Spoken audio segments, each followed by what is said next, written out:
இன்று பங்குனி உத்திரம். மறவாமல் எல்லோரும் முருகப்பெருமான தரிசனம் பண்ண மறந்துடாதீங்க. அனைவரும் வழிபடுங்கள். இப்போ தமிழ் வருடத்தில் முதல் மாதத்தில் வரும் சித்திரை திருவிழா எவ்வளோ முக்கியத்துவம் வாய்ந்ததோ அதே போல தான் கடைசி மாதமான இந்த பங்குனி மாதத்தில் வரும் உத்திர நட்சத்திரம் கொண்டாடப்படும் பங்குனி உத்திரம் திருவிழாவும் மிகவும் சிறப்பு.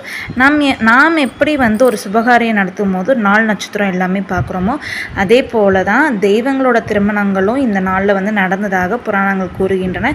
அதே போல் தெய்வங்களின் திருமணங்கள் மட்டும் அல்லாது பல தெய்வங்கள் அவதாரங்கள் எடுத்ததும் இந்த பங்குனி உத்திரம் அன்னைக்கு தான் அப்படின்னும் சொல்கிறான்.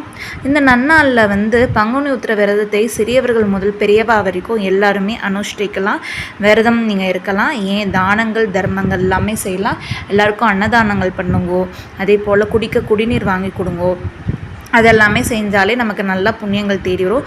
பங்குனி உத்திரத்திலிருந்து சிவபுராணம் கந்த சஷ்டி இது போல் பாராயணம் பண்ணுங்க.